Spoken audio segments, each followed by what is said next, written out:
Okay, thanks again, everyone, for being here today.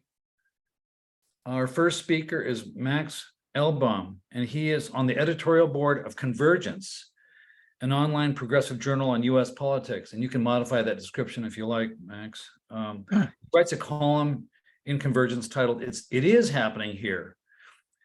He is the co-editor of the book Power Concedes Nothing: How Grassroots Organizing Wins Elections.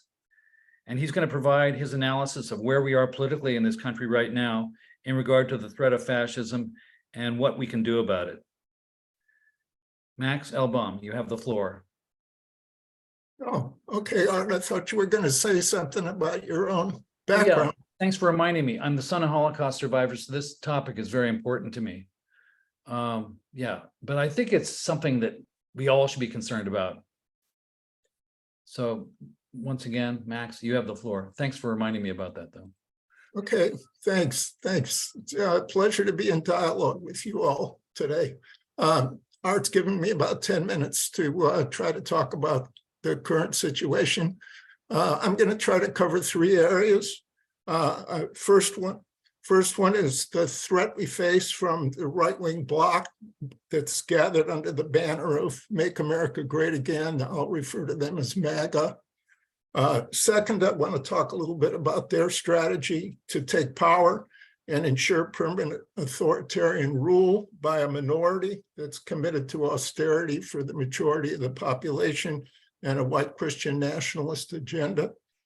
And then third, I'm going to talk about the block and build strategy to defeat them, to galvanize the majority of people in this country who are anti-MAGA, opposed to the MAGA agenda, and build enough independent progressive power to start the country down a whole different road toward a robust multiracial democracy, an economy that works for all on a sustainable planet.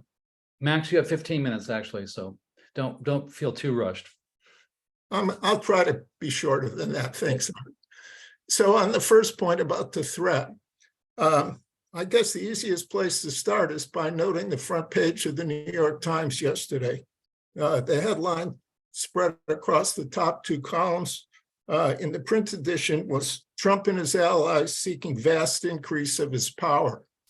There was a lot of quotes from Trump supporters and his inner circle of advisors of what their plans were if Trump becomes president after the 2024 election. They intend to bring every federal agency under the direct control of the White House. And they're very explicit that this means turning the Justice Department into the political police for their agenda. Turning the National Labor Relations Board into an arm of union busting, turning the Environmental Protection Agency into a tool of the fossil fuel industry. They also intend to bring back the idea that the president can impound funds, meaning that not spending money that Congress has allocated, which could mean cuts in Social Security and Medicare, even without going through Congress. The thing about this agenda is it's not just Trump. Most of these ideas have been germinating in the Republican Party for decades under the theory of the unitary executive branch.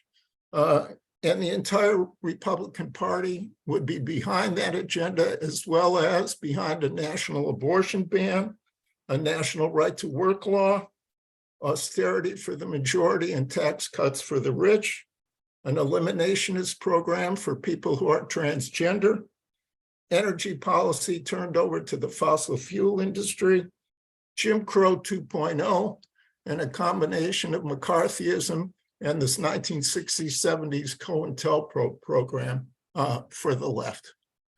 The drive for this agenda is not new. What we're living through is the latest phase of the 60-year backlash against the gains in the 1960s and the 1930s. It especially began hours after the passage of the Voting Rights Act in 1965, which was the key legislation powered by the mass movement, the Black-led civil rights movement in the South, that broke Jim Crow and ended the white monopoly on political power. Trump himself is a product of 50 years of electoral and non-electoral organizing by the forces behind that backlash. There are two key anchors of the MAGA coalition. The first is a wing of the US capitalist class that's anchored in the fossil fuel industry and in the libertarian wing of capital, like the Koch brothers and all these right-wing billionaires. The second anchor are the large multi-class layers of the population that for material reasons have been wedded to a society that's organized by racial and gender hierarchies, kind of theocratic vision. Those two components of this society go back to the 17th century. This is not new, but MAGA is their latest incarnation. Trump's victory in 2016 whetted their appetite for power. An outpouring of resistance by a much larger majority of the population, but it's also a section of the population that's more fragmented and less well organized than the MAGA bloc, prevented MAGA from achieving its goals of full power through the mass resistance in those years in the 2018, 2020, and 2022 elections. This has produced a kind of stalemate between the MAGA and anti-MAGA blocs within US society. And the drama that we're playing out today, the drama that we're living through, centers on whether or not MAGA is going to achieve its goals of achieving full federal power after the 2024 elections, or if they are beaten back, what's going to be the character of the post-2024 governing coalition? What amount of influence and strength will progressive and social justice forces have on a new direct country? The MAGA strategy. First of all, we have to be realistic about how far MAGA has already gotten in their quest for power. The Make America Great Again faction has taken over the Republican Party. It controls the Supreme Court, and it has trifectas, that is, controlling the governorship and legislative majorities in 20 states. It's lavishly financed. It has an organized political base in the white evangelical churches.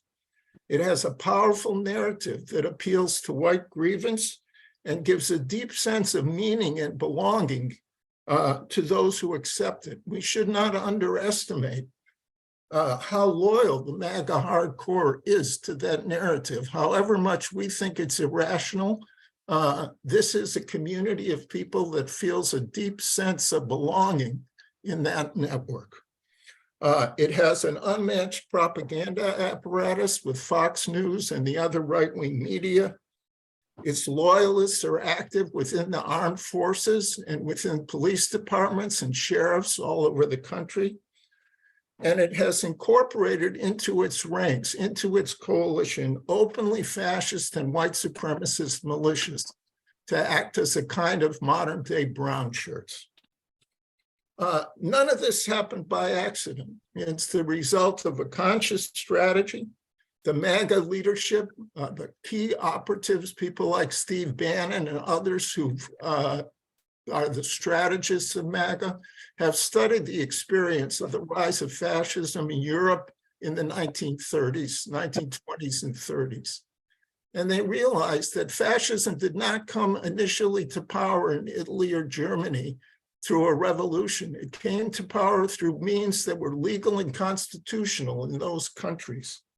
And then once they had power, they eliminated all domestic opposition and made it impossible for them to be overthrown, short of what amount World War II.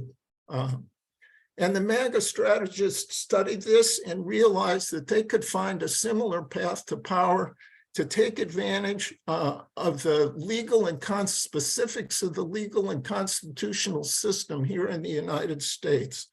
It's different from Italy and Germany, but there are many aspects to the US legal and constitutional and electoral system that allow a minority force, a fascist influenced force, an authoritarian coalition to come to power by legal means. They have a full spectrum strategy. They've fought on every level, battle for public opinion, issue campaigns, deep organizing work, servicing their base. But the strategy all comes together in the electoral arena. They take advantage of the fact that there's no constitutional protection to the right to vote in the United States. It's not in the Constitution that one person has one vote and every vote constitutes equally.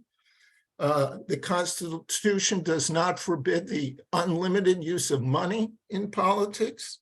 And all this means that voter suppression and gerrymandering are not outlawed by the US legal and constitutional system. We can see the results of that in the MAGA controlled states, the red states. Even states that are 50-50 in terms of how they vote in national elections, the Republican Party controls the legislature sometimes 60-40 or 70-30. Take a state like Wisconsin or North Carolina, where the population is evenly divided, but voter suppression and gerrymandering, since the MAGA-controlled Supreme Court has gutted the Voting Rights Act, allows them to retain their power and essentially start implementing the MAGA agenda already. Abortion bans, criminalizing medical procedures for transgender youth, banning the history, teaching US history and the impact of slavery from the beginning. Texas and Florida are experiments in laboratories for fascism already. And they want to extend that to the federal level. If they get control of both houses of Congress and the White House, they can use it to further gut voting rights, further gerrymander. Given the undemocratic status of the US electoral system that gives disproportionate power to small white states. I mean, California has 2 senators, Wyoming has 2 senators. So the battle in the electoral field in 2024 will come down in terms of the presidential race to 5 or 6 key swing states, Pennsylvania, perhaps North Carolina, Georgia, Arizona, Wisconsin, Michigan, Nevada, perhaps, and a few key districts, swing districts. Most of the districts now the country is so polarized, MAGA and anti-MAGA, that most of them are safe seats for the Republicans or the Democrats. What's the block and build strategy? The majority of people in this country and the majority of the electorate is opposed to the MAGA agenda. In elections where it's been clear that the candidate of the Republican Party has got MAGA stamped across their forehead, they've been defeated. The key sectors, there's opposition to MAGA in all sectors, but among the most important ones, the Black community is the staunchest anti-MAGA sector, and the youth vote. And this is a big part of the reason why MAGA is trying to initiate authoritarian rule, because they believe if the majority of people in this country can govern with a one person, one vote situation, given the demographic change, the rising proportion of peoples of color, and the opinions of the youngest generation, especially around climate change, gun violence, and so on, that they're going to be a permanent minority. And it's part of the reason they're willing to reshape the rules that work very well for them over the last 50 years, but they're worried are not going to be able to sustain their rule if they stick to what had been the norm from the 1960s going forward. We also have to face up to the fact that within the anti-MAGA coalition, The progressives, people and social justice partisans like those on this call, we only make up one component of the anti-MAGA coalition. There's a lot of very positive things going on. There's new energy in the labor movement. There's tremendous energy in youth movements against mass incarceration, around climate change, against gun violence, the outpouring of sentiment around women's rights and reproductive rights, LGBTQ rights. But we are only still part of the anti-MAGA coalition. If we can build the progressive wing of that coalition by being the most resolute fighters against MAGA and by organizing in the communities, in labor, and among youth, we have the chance to set the direction of this country. But the electoral arena is crucial because that's the arena that MAGA hopes to take power, and we can't concede that terrain to the enemy. We have to defeat them at the ballot box, up and down the line, and be willing to protect the results, be willing to get out in the streets if needed. And that allows us the time to rebuild and build the progressive wing of the anti-MAGA coalition and determine the direction of the country. Thanks. Excellent. Thank you so much, Max, for that really incredibly detailed and comprehensive and smart presentation. We are now going to start Q&A, and I'm going to allow an exception to the time limit on Q&A to Michael Lyon, who's a fellow member of the board, Gray Panther board, and don't use this as an example for long-winded statements. Michael gets that. Nobody else has the privilege of being on the board. So take it, Michael, for 5 minutes or less, and then we'll have from everybody else. I'll be really brief and just read some important points. First, whether we're in democracy or fascism, we're still under capitalist dictatorship. They own the schools, the media, the politicians, the police, the courts, and the prisons. Second, democracy and fascism are not polar opposites. They're both phases of capitalism. When capitalism is doing well and it has things under its control, it uses democracies, such as it is, to make people feel listened to. But when capitalism is in crisis, when it's failing, when it cannot control things, it turns to brute force and terror. And this is what fascism is. Capitalism's crisis and fascism are recurrent because capitalism itself is unstable with constant booms and busts. The United States has been in economic crisis since the 1980s, and economic fascism at that time cut our wages and social services, and it started the drug wars and mass incarceration. But now the US is in a much deeper crisis. China is overcoming the US in economy, in its trade relations, its technology, and even aspects of its military. But the US is unprepared for war, particularly its population.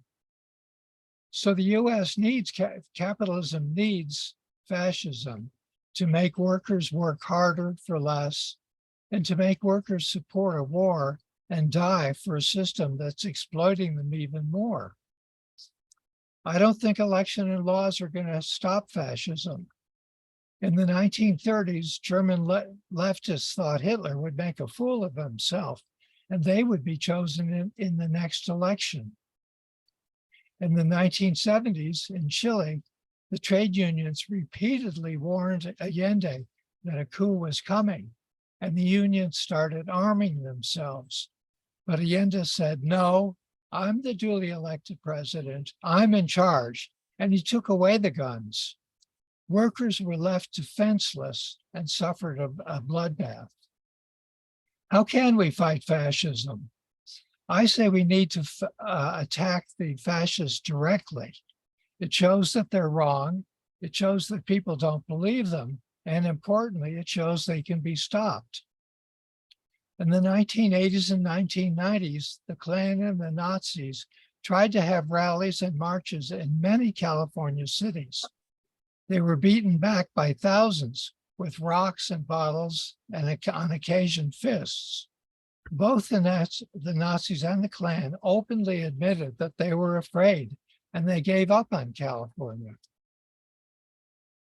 In the same period, educators and biologists held mass meetings all over the country to expose the lies of a new crop of scientists who claimed Black inferiority and a propensity to violence.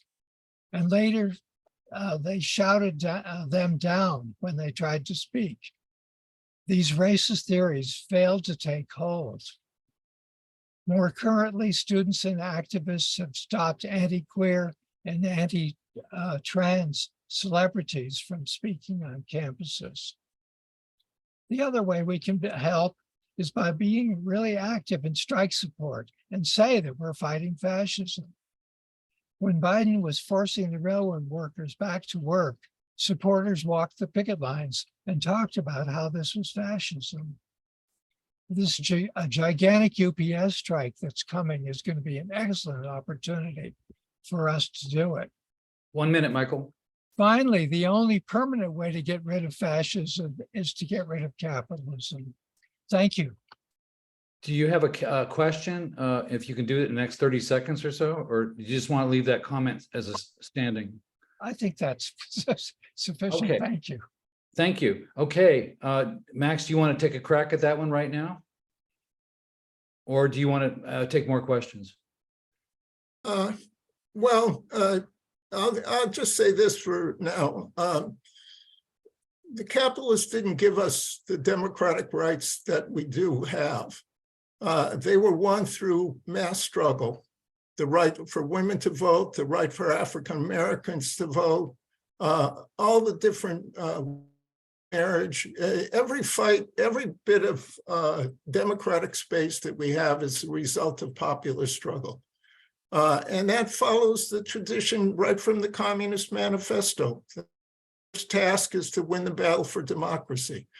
And of course, you can't defeat capitalism without winning democratic rights along the way, creating the conditions where you can organize a mass democratic, open, public movement of the majority of people. So it's Michael is absolutely right. To permanently defeat fascism, you have to eventually get rid of capitalism. But the road to defeating capitalism lies through winning the majority of people and fighting for democratic rights. And in a country where the majority of people do politics via elections, you can't cede elections to the enemy.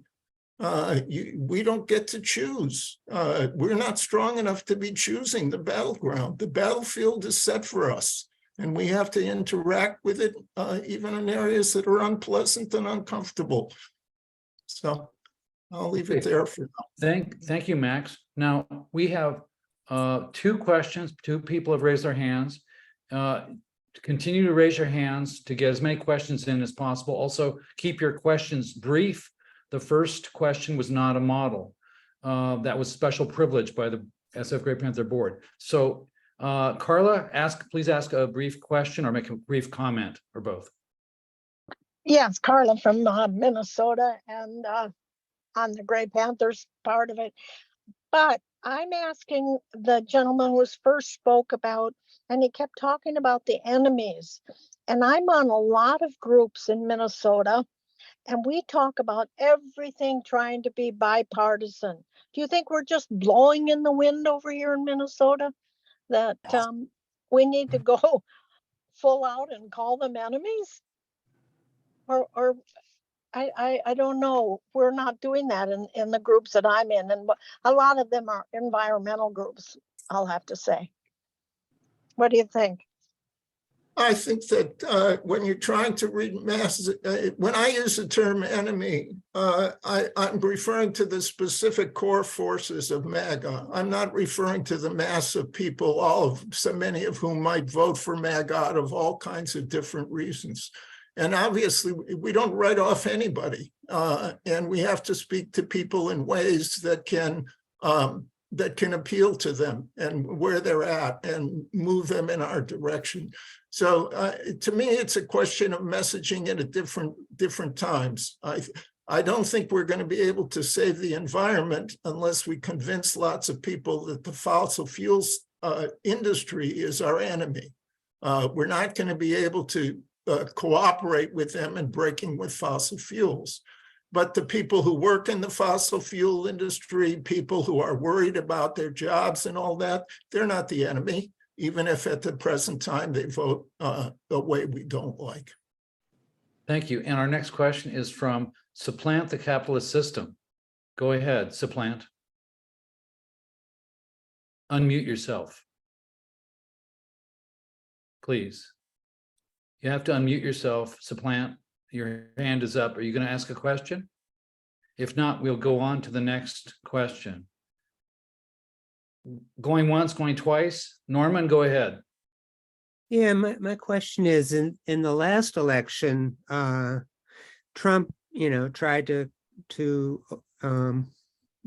become, the supreme commander, and it didn't happen. The military thought he was nuts. So I'm just wondering, the only way that MAGA is going to do it is through military force. What do you think about that? There was a lot of opposition to the Trump administration from within the government during his first term. That's one of the reasons Trump has declared war on what he calls the deep state, and has systematic plans to purge the so-called deep state of anyone who's not a political operative of his political agenda. It's a classic playbook of both the fascist and other authoritarian regimes. Clean house, get rid of everybody else. It's pretty clear Tommy Tuberville, the senator from Alabama, is holding up any promotions in the military until the military drops the right to abortion for military service people. So the Trump agenda is to clean up the military and every other department of the government when they come in. And I think doesn't mean that everyone in the military is going to go along with that quietly, but we'd be pretty foolish to keep our hopes on defeating fascism on the higher echelons of the U.S. military. Okay, I see that there are some comments and questions in the chat. I'll read one or more. Supplant the Capitalist System does have a question in the chat. The solution, of course, would be for the state to provide good work situations for everyone immediately. And Michael Eisenschur says, defeating the fascists in the electoral arena requires a massive turnout of an educated electorate. And that means activating those who have become cynical about the value of voting, who don't see a solution in the voting booth. I have one comment myself. What about the idea of, putting in the Constitution, an effort to put voting rights as a fundamental right into our federal Constitution, and also have a movement to do that state by state? A fundamental right in the Constitution cannot be changed by laws. It requires being repealed. And I know it's not a practical, we can't hope to achieve that, but it could expose opponents. If they're against the right of every US citizen to vote, that seems like kind of indefensible to me. So you have several comments to react to. Max, you want to choose one or more and do that? Okay, well, I think Michael's point in the chat is extremely important. There are some sectors of the population that will respond and vote against MAGA because they see it as a threat to their existence or their fundamental rights.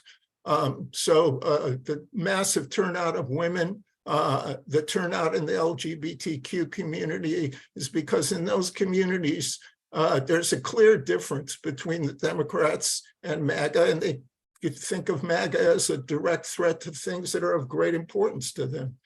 There's millions of people in this country who live under conditions where the Democrats don't give us anything and are part of the problem. In a lot of places, we're fighting. We're squaring off with Democrats in the real estate and other industries in local areas. And this is why building a specifically progressive current is so important, because we have to be there in those communities week in and week out, building unions, building tenants associations, fighting for people's rights, and making a difference in their livelihood.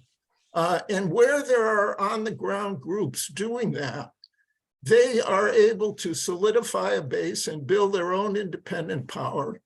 And they build a base and convince people that defeating the Republicans is one step along the way toward getting their needs met. So it's not an accident in groups like Isaiah in Minnesota, groups like We the People in Michigan. Jason's going to talk about some of the partner groups of Seed the Vote all around the country.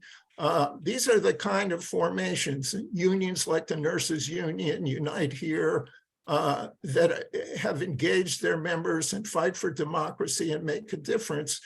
We're the ones that have to make that happen. We can't rely on the Biden wing of the Democratic Party to deliver the goods to those constituencies. That's why we need to build our own independent power along the way. Thank you, Max. Next question comes from Tom Yankowski. Go ahead, Tom. Hi, thanks for these comments. One of the insidious ways I see the MAGA group working is focusing on local elections, particularly like school boards and recall elections that are typically held off years of the major elections, and they are not. It's not transparent. You don't know where the money is coming from. Usually funded by millionaires and billionaires.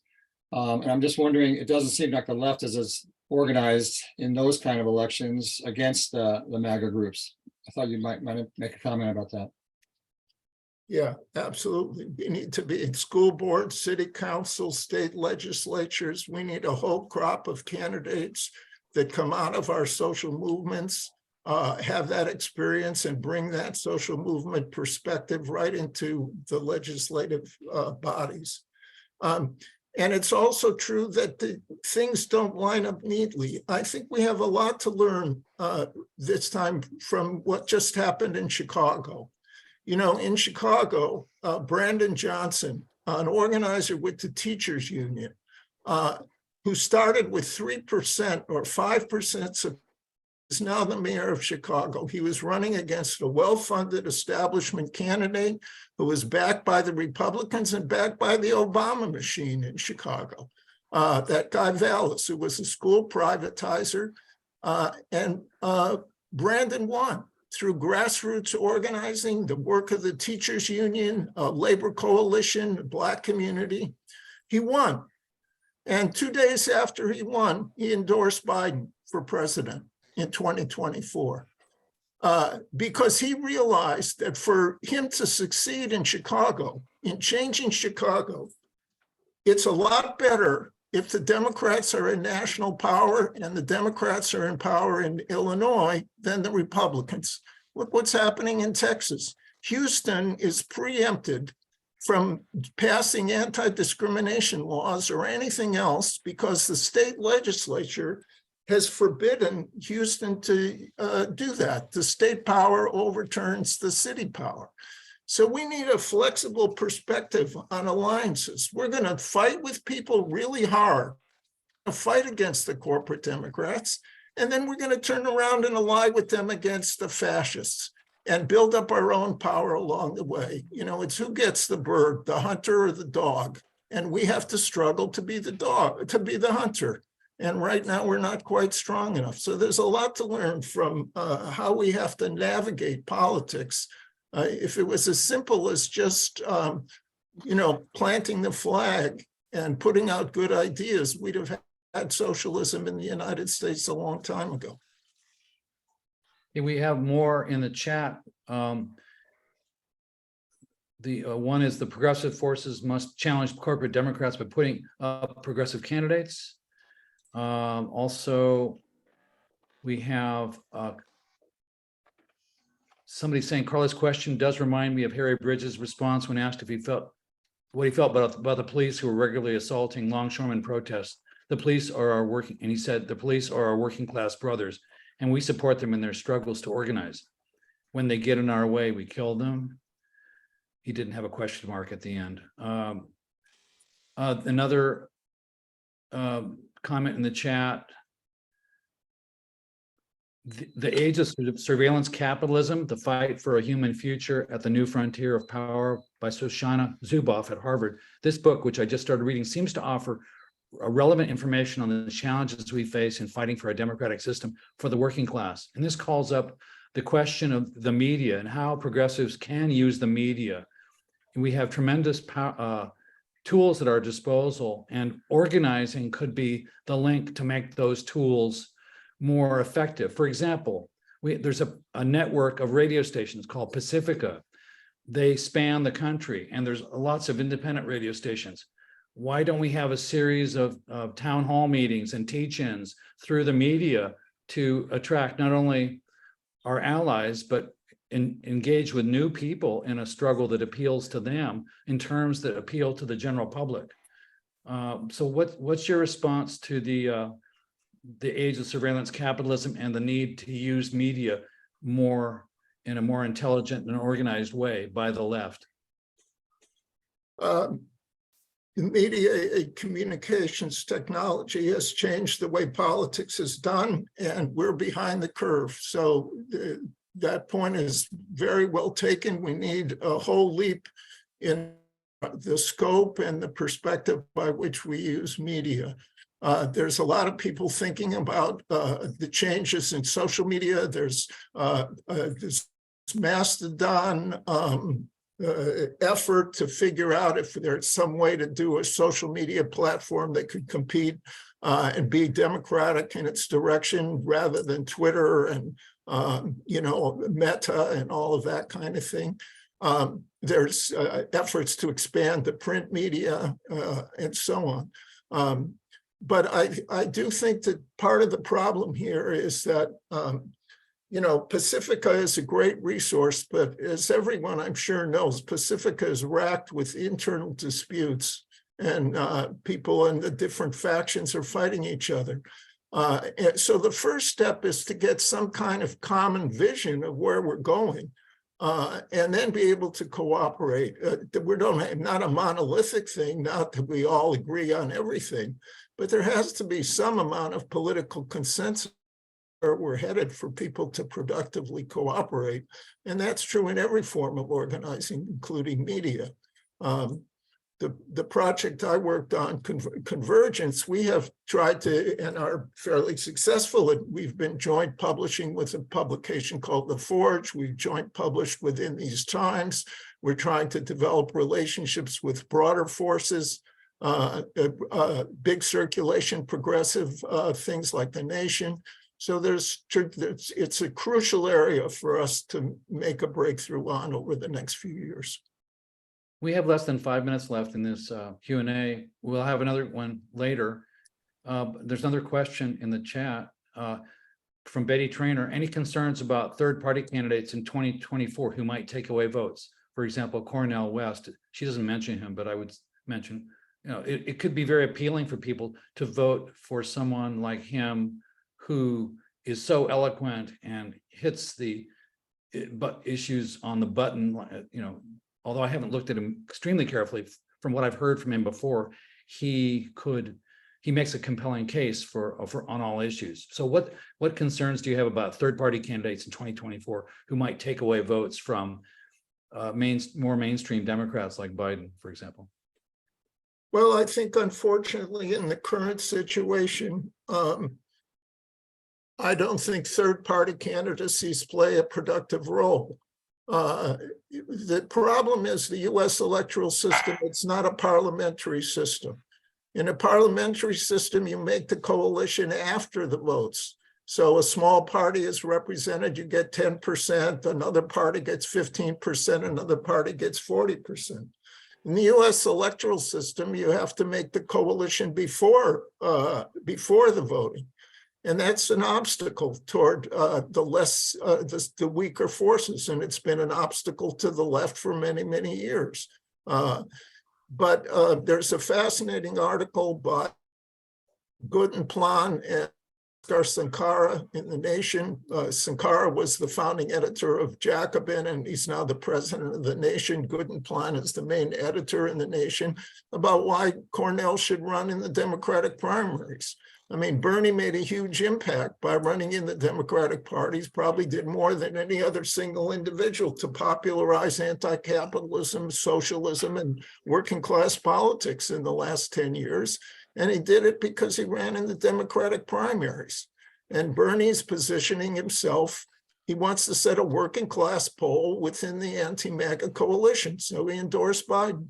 I think a challenge to Biden in the Democratic primaries would be great. It would, if it's coming from a consistent progressive direction, not the conspiracy anti-vax thing that Robert Kennedy is pushing. Also with anti-Chinese and anti-Semitic sentiments thrown in.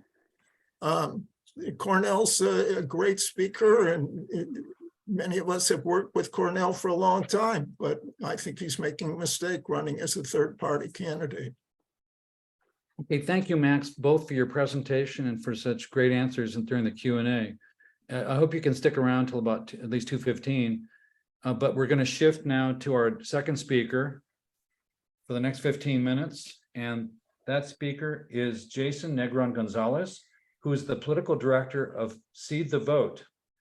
I'll let him describe Seed the Vote. For the last 2 decades, he's been active in Bay Area racial and economic justice, labor, electoral, and climate justice movements with groups like Power, all capital letters, Seed the Vote, Movement Generation, SEIU Local 1021. He will speak about what participation in Seed the Vote could accomplish and why it's so important in the fight versus fascism in the US today. Jason, you have the floor. Thanks so much, Art. And hello, everybody. Good to be on here with you. Good to see some friendly faces. So what I want to do is to start off talking a little bit about where Seed the Vote came from, and then kind of how we've gotten to the point of what we're doing in this election and how we think that work is important. So Seed the Vote really had its origins in the aftermath of the election of 2016. Which I think is worth saying is an election that largely social justice activists, the left and anti-fascists sat out in large part, right? People were uninspired by Hillary. A lot of people that I knew and was talking to didn't think Trump had a chance to win. And there was a level of, I think, culture on the left at that point too, that elections aren't what leftists do. So this is not a fight that's ours.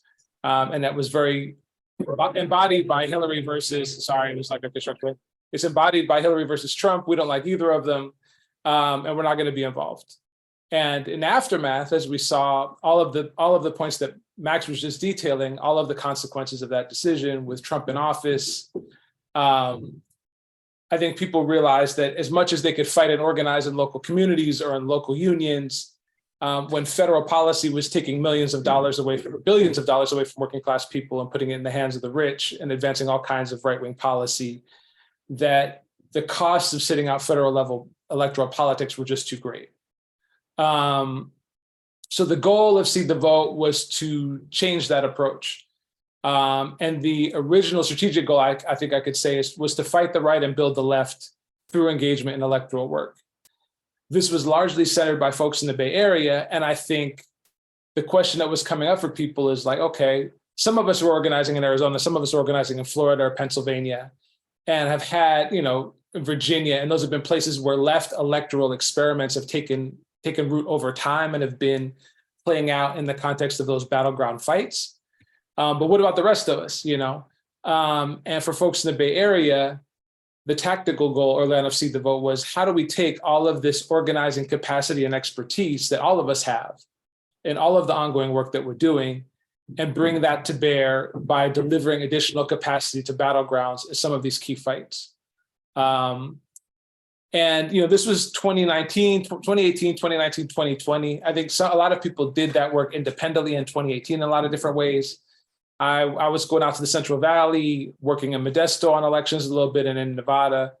But there wasn't a kind of organized space that was bringing people together and giving them the chance to work together from a left basis to try to figure out how to engage in that work.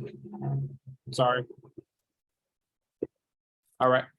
So in 2020, our initial goal was, can we just get 200 organizers from California or of California and New York to be on the ground for 2 weeks in some of these battleground states and kind of impact the election? We want to move at some level of scale. We think that being on the ground and knocking doors is crucial. It's a place where we have a particular skill set we could bring to bear. And then the pandemic happened, right? And everything was locked down. This is 2020. And we went through a lot of twists and turns that I don't think are worth mentioning. But what I think what it did for the organization was, as a lot of the organizing went remote for at least an initial period of time, See the Vote became more of a national formation with volunteers from all over the country. Because now, as people were sitting in lockdown, they could make calls into Florida or Pennsylvania or wherever to try to be able to impact the elections remotely, right? So then if you were a person who had family members we had people coming from Wyoming or Colorado, and they also didn't have local elections they were working on, but they wanted to get involved, we have ways for you to get plugged in. So the work got a lot bigger. But I think it makes sense to take a step back and say, well, what did it mean to us to do left-grounded political work? And I think it meant a couple of things, right? What does it mean to block and build? What does it mean to fight the right and build the left in the electoral realm? So number one, we wanted to build outside of the Democratic Party and Democratic campaigns to let us have an independent focus on races, independent focus on voters, and potentially an independent message, right? These are all important points in electoral work, to be able to find spaces to have that independence. We wanted to focus ourselves on where we thought there were opportunities and threats in the battlegrounds. We wanted to support and expand the capacity of groups that had a power building approach and ongoing organizing in the way that Max was talking about, right? We feel like that was crucial. It can't be the kind of blowfish. Unfortunately, most of this is getting cut off, scrambled. Is it? Can you guys not hear me? We can hear you. I think it might be. So go ahead. Don't worry about it. Try to if we have to. We can't be blowfish in the way that some electoral field organizations are, where they show up for the election and disappear again and shrink massively. We want to be able to work with groups that have an ongoing presence, organizing in communities around a range of issues, some of which are electoral, to be able to support that work and moving communities over time. We want to be disciplined, consistent, and radical in our work. And then we want to build our trend within the governing coalition and the anti-MAGA coalition, again, as Max said, including running our own candidates that come from social movements, as Michael and Tom also said, right? So that was the approach. And then in 2020, we rolled it out. So we were working in Pennsylvania, Georgia, Arizona, and Nevada, principally. Peter came out and joined us. So shout out to Peter. I'm sure some of the other folks of you here on the call did as well, but I was in communication with Peter more. In the end, we turned out 10,000 volunteers of multiple stripes, some of which were leftists, some of which were family members and aunts of leftists. I have an aunt who was a longtime nurse. She's not a general activist, but this kind of gets to Max's point around what is the broader anti-MAGA coalition, right? And so many people that I worked with as a nurse in the hospital that weren't engaged politically were against Trump and were looking for ways to get involved. So we were pulling all kinds of folks into the work. On phones, on doors, voter outreach and support. We turned out, I think, 10,000 people, I said, about 2,000 on doors. And then we also built pods for groups to work together. So a group like Sunrise Movement came through, and they actually were able to self-organize kind of a group within the broader structure of See the Vote to go to Arizona together, to knock on doors, to do other things, right? We partnered with really solid groups. We work with Lucha in Arizona that has ongoing organizing and work there. Unite here in Arizona and in Georgia, who was doing a lot of organizing, and in particular in the pandemic, was dealing with a lot with the decimation of the restaurant industry at that moment. New Georgia Project, Pennsylvania Stands Up. So we were able to work with a lot of different groups on the ground that met the criteria around having ongoing organizing. And then we won all of those races with our partners, but just barely, right? So again, to the point that Max made, the election of 2020 was a tremendous victory in preventing the re-election of Trump, but goddamn, it was close, right? And it didn't resolve the fundamental contradiction of us being so up against each other in this kind of gerrymandered, suppressed elections environment that doesn't suit us, right? So, you know, I was mostly in Arizona, and in Arizona, the election was won by 11,000 votes, I believe, for the presidential. And that was in the context of Unite Here having organized the largest field operation in the history of Arizona and knocking on more than 1 million doors. So this work was essential. Without this broader anti-Republican, anti-MAGA electoral work that many of us participated in from a variety of different institutions, Trump would be in office again right now and would be facing all of those consequences. So what's up this cycle? So we're coming out again in force in multiple states. We're still trying to finalize, but it's a lot of the states that Max mentioned will be in the Southwest, the Northeast, and the Southeast. Georgia, North Carolina, Pennsylvania, Michigan and Wisconsin, Arizona, Nevada, right? So we're trying to figure out how much capacity we have to be able to do work well in the states that we choose to be present in. But we're going to need people organizing all those different places. And we, again, I think are going to try to have this distributed approach where we're not just turning out with our activist crews, but we're getting every single person we can in our lives that's against MAGA and against Trump to find ways to plug in. I'm going to talk to my aunt again and try to get her out. And I think we're going to be involved in the work in a variety of different ways. I think for folks who've been more involved in elections, the phone stuff has been harder over time, right? There was a moment where everyone was locked in their houses in 2020 and answering their phones more. And in 2022, that stuff was harder, right? So I think, again, I know you said, thank you for my aunt. Thank you on behalf of my aunt, Peter. Again, I think we're going to try to be most on the doors. That's where we're able to be most persuasive. And I think also to Max's point, you know, there was one conversation that stuck with me from Arizona where I knocked on the door of a gentleman. And, you know, sometimes you see who's going to be at this address. And there was two older man and woman in their 60s, and then a younger man and woman in their 20s. And the younger two were Democrats, the older woman was Democrat, and the older man was a Republican. So it's like, okay, these are the parents and the kids. We'll see what we get. You know, hopefully we'll get to talk to people, knock on the door, and the older man comes to the door. We're like, oh man, here we go, because he's going to want to block, and we're not going to be able to talk to anybody.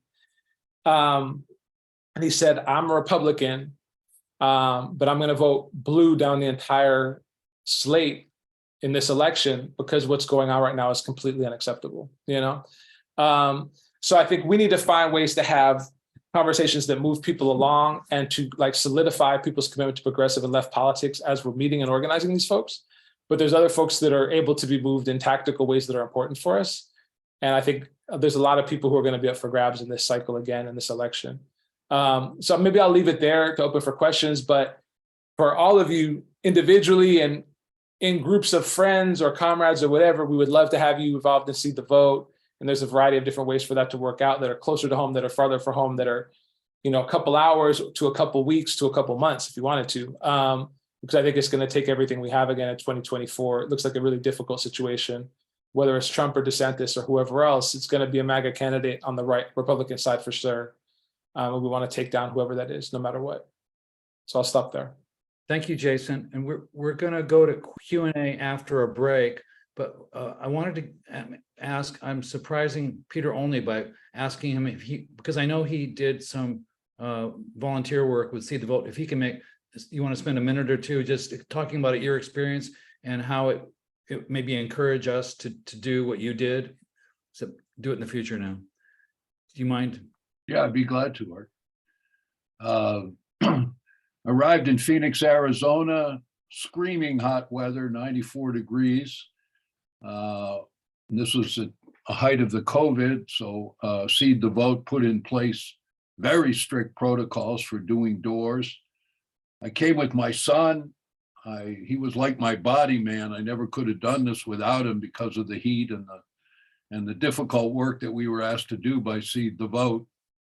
Oftentimes, getting through security fences in planned and gated communities, dealing with aggressive security guards trying to throw us out of planned gated communities.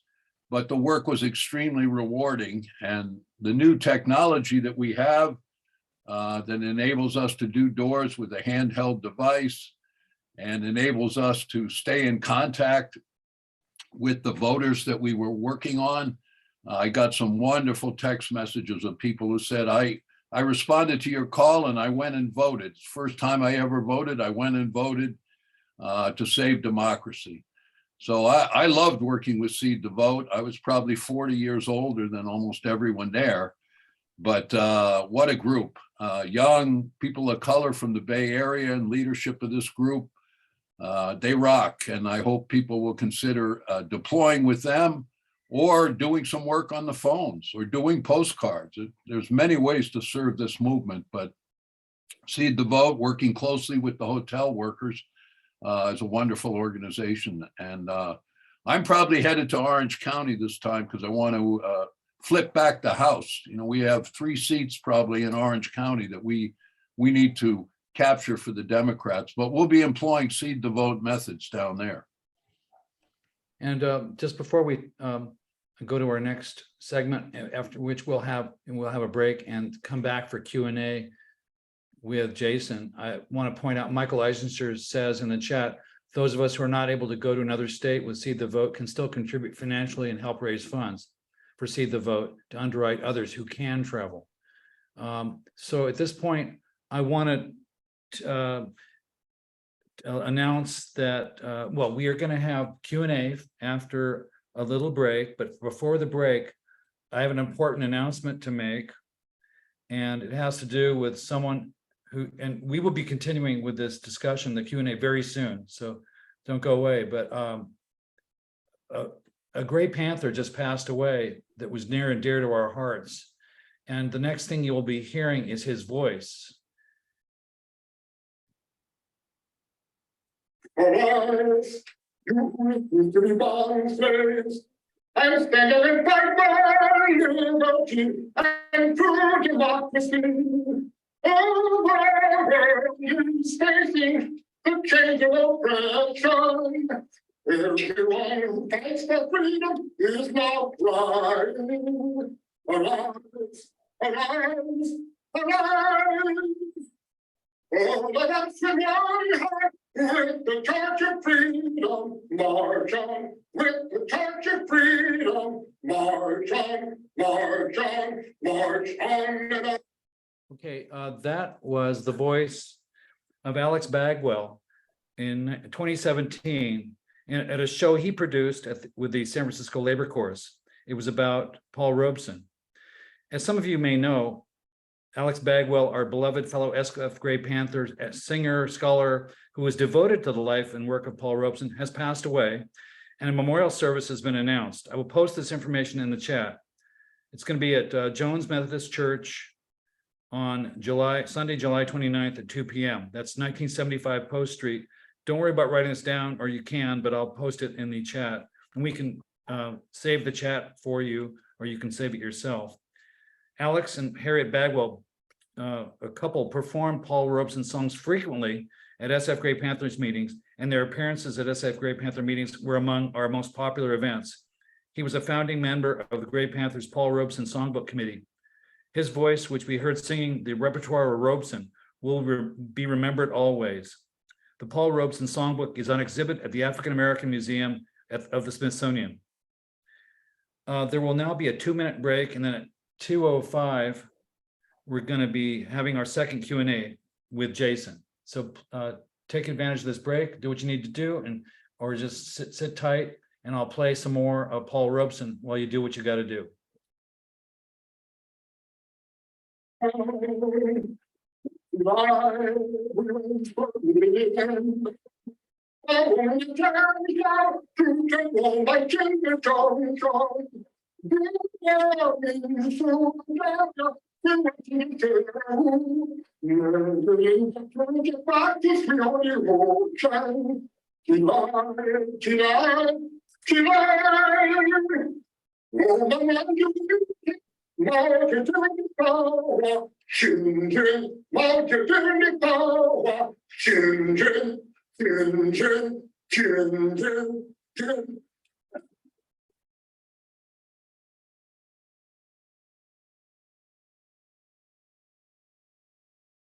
Robeson faced the beginning of his political awareness to his participation in a benefit performance of All God's Children for Jewish Refugees in 1933 In terms of activism, he said, technically, I entered for social justice for my people in a concert in. That was a performance by Alex Bagwell singing from the repertoire of Paul Robeson in 2017. We still have another minute, I think. And we'll start that, start the Q&A after that.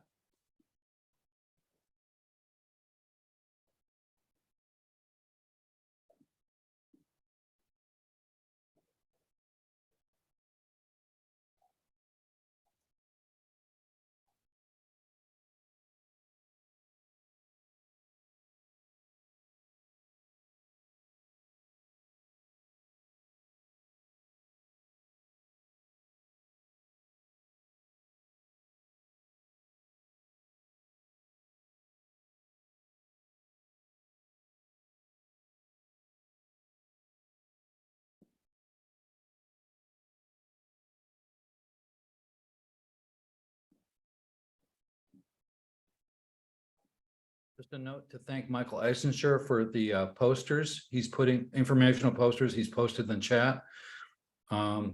If you don't know how to save the chat, you go to the bottom of your screen where below where it says type messages here and has some icons and the 3 dots. Click on the 3 dots and then scroll to where it says save chat and click on save chat. It'll save it to that point. So before the meeting ends, if you want to save the entire chat, do that same thing. So now we're ready to continue with our program, and the floor is open for questions for our second speaker, Jason.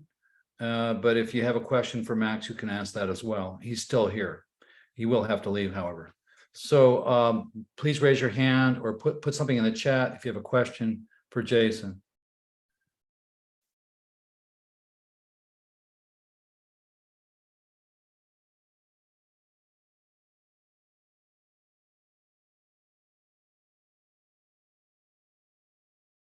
Jason, do you want to continue in the same vein as what Peter did earlier and talk about what your experience has been that you found rewarding either in the process or in the result of your work through Seed the Vote? Definitely. Well, there's 2 things I wanted to say that were coming out of Peter's comments. One is that I think it makes sense to say that I'm talking about states, but I think that we're also trying to think about races within states. So, you know, we're trying to look at where is there a level of overlap between states that are very much in play and kind of frontline states for the federal presidential races, but also Senate, and then also taking back the House, right? Or even down ballot, you know, so as Max was saying, some states that are very, very close for the presidential aren't very close for the state legislature, like Pennsylvania, for instance, right? Whereas Arizona is actually really close for the state legislature, right? So we're trying to figure out, is there ways that we can be making interventions on that have multiple different levels of impact as a part of what we're doing? So I just wanted to make sure I said that. Because the Orange County stuff in California is actually a really big deal and is one of the biggest areas of concentration of House races, right? And we know that those races are close because those were all Democratic seats going back to 2018, right? In terms of my experience, I mean, I think one thing I want to point out that I didn't say earlier because I didn't know how this would land with you all, but I think I should say it now, is I think something that Seed the Vote was good at, in particular in 2020, was just keeping a level of like joy and energy and family feel to the stuff that was happening while being political. And, you know, Peter spoke to, you know, there were a lot of people took to following up, tried to be innovative with how they were contacting people, took to following up like, I'm going to give you my number. I need you to text me when you get your ballot in. We were actually having small conversations or small competitions between different groups to see who could get the most ballots in the mailbox each day. And it was in that moment, which was a really tense, stressful moment, you know, down to the wire, trying to make sure that Trump wasn't reelected with all of the stuff that was happening on the line, to be in a space where people are sharing on group chats all of the different voters and people in the community who were stepping up in all kinds of ways to, I got my ballot in. I don't always vote, but I got it in today. Families with 3 people that are turning it in, smiling. It was just a wonderful place to kind of pass the stress of that moment, right? Where there was stress and battle and confrontation, but there was also like the inspiration of people stepping up to the challenge and moving against Trump in that moment in a lot of ways. And that was a great place to be. So I think for me, that was part of what was most, I'm trying to remember if I might have actually tried to screenshot and save some of that, because it was just like, it was beautiful. It was beautiful to see people step up against the Republicans, step against Trump and fascism, normal everyday people who were, putting in their piece to try to make a change. And it was great to be able to see that up close. I think we may have some more comments in the chat. Does anybody raise their hand in here? I'm looking to see if anybody's asking a question live.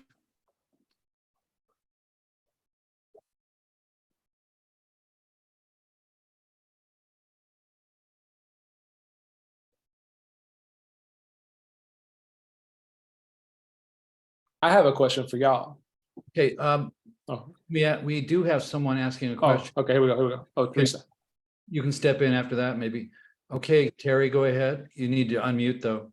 The chat too. As a conscientious person, I'm really torn when groups I really admire, like Ruth's Action, are telling Biden not to run. And I don't want to vote for a warmonger, but what is realistic and strategic? I know it's a really basic question, but that's my question.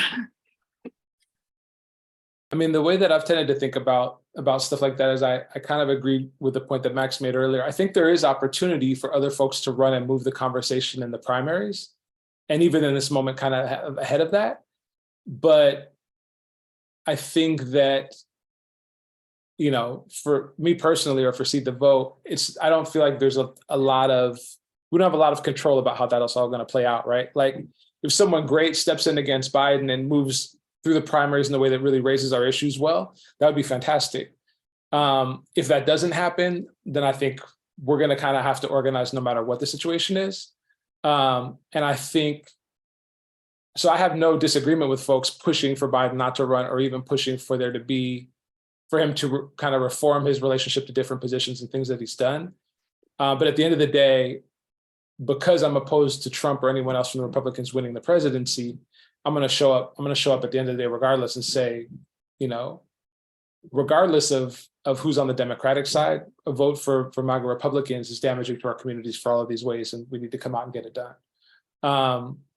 So maybe that's dodging the question slightly, but it feels like we're not going to really have control of that at some level.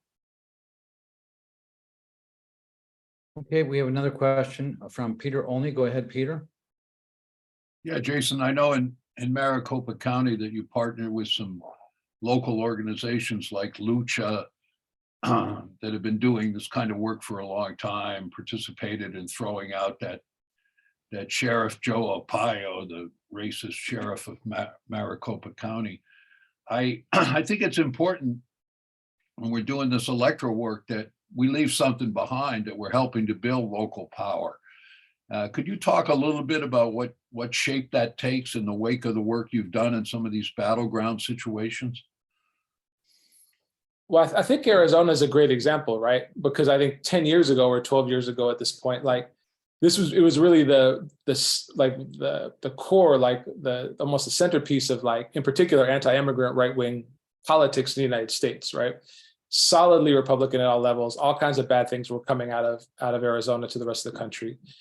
And through campaigns, organizing electoral campaigns, but also a ton of organizing against Arpaio, with SB 1070, against all of the different kind of right-wing attacks, folks who are on the ground there consistently move the needle to the point where in 2020, this was one of the states that went against Trump, right? And that was just a testament to people's ongoing organizing that took all kinds of different forms. That was activism and protest, but also ongoing deep organizing, building new institutions, building new alliances, doing all of the different parts of what we do to build force and power on our side. So, I think we want to be a part of supporting those kind of groups, period, in any of the states that we're in. And in Arizona, they've continued the work. Lucha's continued their organizing. I've been in and out. I haven't been in consistent contact. I'm gonna be frank with you all. I'm the political director of Seed the Vote, but I'm coming in from a period of being out doing another local campaign.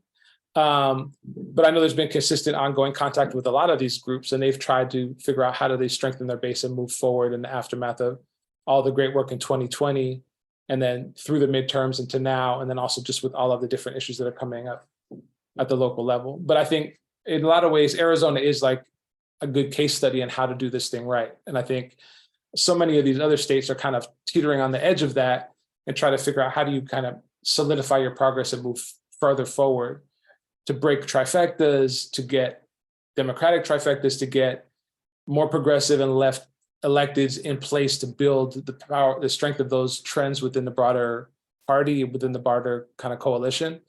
So it's all of that stuff. I have a question for you, Jason. There are so many groups to join. I'm in another group that works on these issues called Workers' Circle. It's out of New York. It's over 100-year-old Jewish organization. It's very political, also has to do with Yiddish culture, but I'm more attracted to the political part of it. And they've been encouraging the formation of democracy circles by their members all over the country. And it doesn't require you to network with just Jewish people or people in your own geographic area. I've started a democracy action circle here in the Bay Area, and it can be viewed as a support group with a political bent, or a political group with a support group benefit. But there are, postcard writing organizers, and I think Seed the Vote does that too. Workers' Circle encouraged us to phone bank through an organization that were focused on Georgia and Arizona, and also send postcards. And it can be a group activity, especially during the pandemic. It was very welcome to have get together with other people who are like-minded and work on projects like that. But I know there are just an incredible array and maybe a patchwork of all kinds of groups like Seed the Vote. What makes Seed the Vote stand out in your mind over these other groups? Or do you have a recommendation for other groups as well? And can you post anything in the chat about how we can get directly involved in Seed the Vote or any of the other groups you might recommend? Well, I think that I kind of gave our backstory. I think our niche early on was trying to get folks from the left involved and trying to make the case that this was important work to people who were organizers and were not geographically in the places where these battleground fights were happening. But to me, from where I'm standing, all of it's good. All of it's good. I think that what to me, Seed the Vote does a good job of, and why I'm working with Seed the Vote, is that I think we're trying to be smart and deliberate about where we're putting our energy in terms of what groups we're supporting on the ground and what fights we're taking up of the range of different fights that are going to be important in 2024. There's a lot of different places we can put our energy, and a lot of that's worthwhile. I think we're trying to just be smart about kind of curating that for people at some level. And then I think we are trying to create a left grounded space for like-minded people in a way that you were just describing. And then I think we're trying to be a good combination of friendly and happy with rigorous as hell, so that when people come, they're recognized and appreciated. They can build community. They can, get some inspiration from the work that's happening, and also that we are, in Arizona, we were having the same kind of yield and results on doors as paid canvassers did. We were rigorous as hell. We trained the hell out of people. We got out there, we were well organized, and we were efficient, So I think that's the kind of package of what we're trying to provide to people. But we're not the only show in town for sure. And to me, it's just about, really, the pitch I was trying to make to people early on before the pandemic was, I'm not here asking for 50% of your political work next year, or even 25%. Like, the reality is many of us are organizing all the time and are involved in a bunch of different projects, right? What I'm trying to say is that how do we get even 5 to 10% of the work that you're putting in next year? 90% could be going to other places. How do we put 10% in to stop Trump and the MAGA Republicans as a part of what we're doing next year? And I think that's a bar we can meet. And I think that, you know, we bring those bring those opportunities to people in our political and social and family networks.